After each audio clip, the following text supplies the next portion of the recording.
What if you could get a ton of qualified leads for your business from the US market? Well, that's the power of a LinkedIn presence that is optimized for attracting American audiences. But if you're a European entrepreneur, there can be a hidden challenge. This is cultural differences in how profiles are perceived. Now, don't worry, we can fix this. And by following some simple steps that I'm going to take you through today, you can really transform your LinkedIn profile into an American client magnet. Now, this is not easy. I'm not going to pretend that it doesn't take work, but it is simple in the sense that there are simply some steps to follow and some tweaks to make to your profile and how you put yourself forward.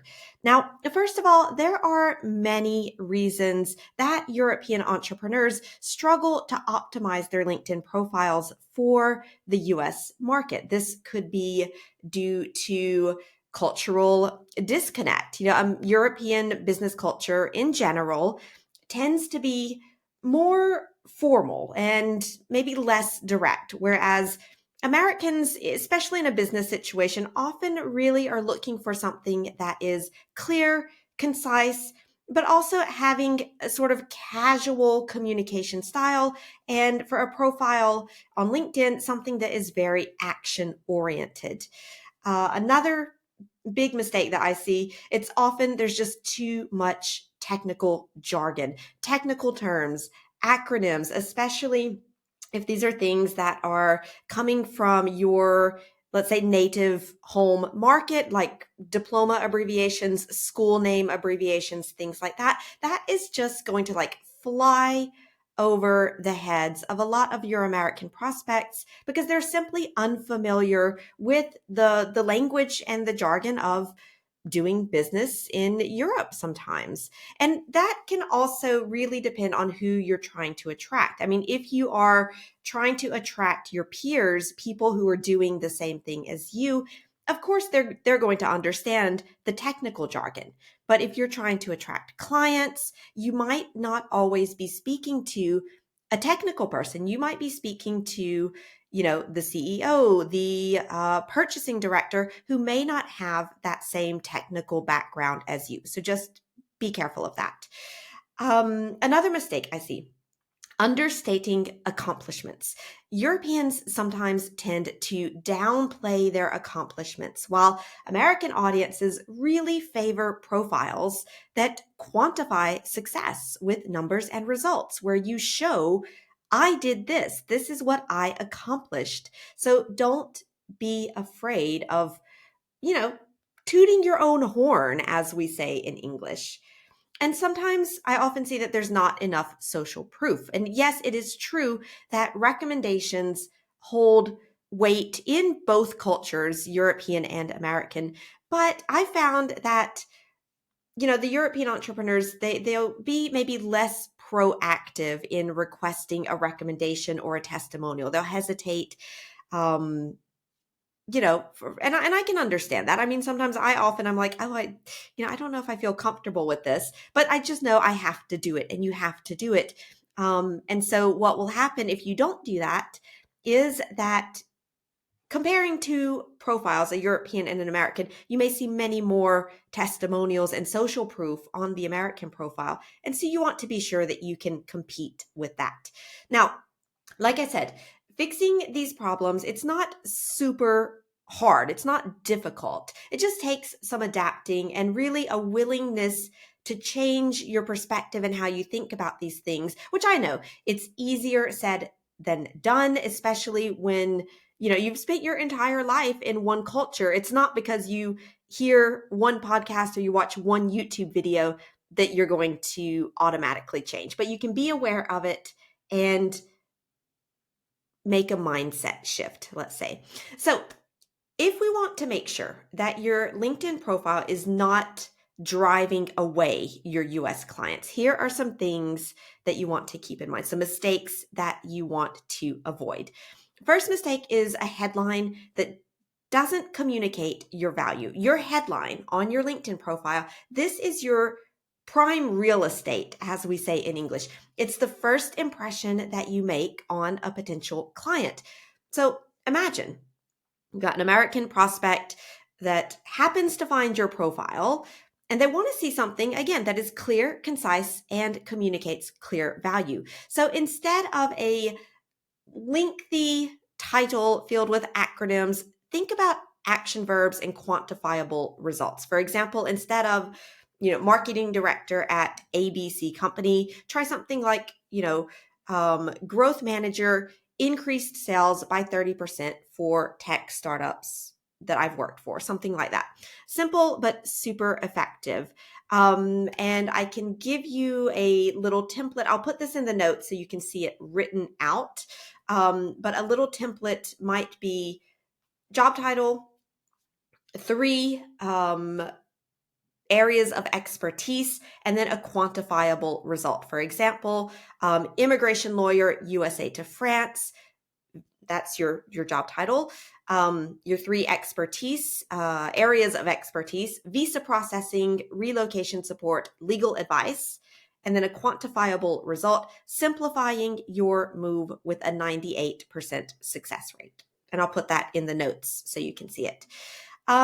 Mistake number 2 is just a super boring summary. This is like your bio, and it's your chance to shine a spotlight on your expertise and to really wow your potential clients. But if it's written like a boring corporate description, if it's too formal, if it has too much technical jargon, your American prospects are going to think that you are boring, too formal, and it could even have the opposite effect of what you're looking for. You could appear less credible. So you want to favor a more casual, conversational, personal tone. This is really where this notion of storytelling and writing like you speak is very important, so that you're not using that overly formal language, that jargon, because again, it's a cultural difference, but this is what American culture, business culture, tends to favor: storytelling, highlighting your specific achievements, sharing some personal information, things like that that make you seem human. Yeah. And there are things that you can do, think about maybe a time that you used your skills to solve a client's problem. You can tell that story. You can really, again, showcase your results. And there are some examples of really great LinkedIn summaries that I like to share to give you some inspiration. And I will, again, put the links to these people's LinkedIn profile so you can go and look at them and take inspiration. There's no right way to do this. So I won't give you a template, but I will give you some, profiles for inspiration. Let's see, this is mistake number 3 that I see. And this is your experience section, where it just describes each of your jobs, activities, or responsibilities. Now, your experience section of your LinkedIn profile, this is where you can really show off your skills, your experience, your accomplishment. But when I go and I audit my European clients' LinkedIn profiles, I see that they often don't even mention their accomplishments. They really just list almost like a job description, like project manager. I managed a team of 20 people. I was in charge of, running 5 projects simultaneously. I had to communicate with headquarters regularly, things like that. That's not highlighting accomplishments. That's just a job description. And while, modesty and being humble, that is a noble characteristic, you want to find that fine balance between not bragging about what you do, but also quantifying your success with numbers and results. I mean, hey, if the numbers are there, you're not bragging. You're just stating, this is what I did. Here's the numbers to prove it. I mean, things like, and this doesn't have to be money. A lot of times people say, yeah, but I worked in human resources. I didn't help the company to make more money. Well, you can quantify what you're doing in different ways. If you streamlined a process that helped save the company time, quantify that. If you helped your clients succeed at something, say how many clients, what were they able to do? If you did increase the sales for your company, great, say how much. But you want to have some quantified accomplishments in your experience section. Mistake number 4 that I see, it's the language barrier. And this is not the one that you might imagine. The language of business, sometimes it can be like a secret language. I mean, every industry has its own language. If you are in the legal industry, if you are in, deep tech, if you are in, I don't know, quantum computing, all of these fields have their own language. That is normal, but sometimes that sort of secret language can really get lost in translation. And while certain acronyms and even certain, let's say, Europe centric business terms, they might be obvious for you and for your peers or your clients on this side of the Atlantic in Europe, American prospects, they might have no idea what you're talking about, which means that your message is totally lost. So, like I said, avoiding acronyms, avoiding overly technical terms and jargon, you want to do that because it creates a barrier to understanding. And if you're not like 200% sure that an acronym or a vocabulary term is totally transparent, you want to make sure about that. Now, how can you do that? There's a quick and easy way. Go onto LinkedIn search. Look for someone who is based in the US and who works in your field. So you're looking for a peer in this case, not a client. If you're not yet connected, send them a connection request and include a message that, just says, hey, Christina, this may seem random, but, I'm a French entrepreneur trying to redo my profile to get more US clients. And I'm not sure about this term. And you would put the vocabulary that you want to check there, of course. Can you tell me if you understand this? I know this is really random, but I just need one input from a US peer. Thanks so much. Your name. And I'll put that template in the notes so you can see that and you can copy it. And you might be thinking, nobody's going to answer this random person asking for help. Well, you may be surprised at how open and helpful your American peers are. And if you never try, you'll never know. So try it. I mean, what's the worst that can happen? They don't respond to you. I mean, that's not the end of the world. But try it. You'll be surprised. A fifth and final mistake is, like I said, no social proof. Recommendations and endorsements on LinkedIn, they are like gold stars for your prospects. They show your potential clients that you're real, that you're credible, and that you get results. And again, however, the lack of social proof could be interpreted differently in the US compared to Europe. Like I said, yes, in Europe, testimonials are important. Social proof is important. And we're seeing this more and more.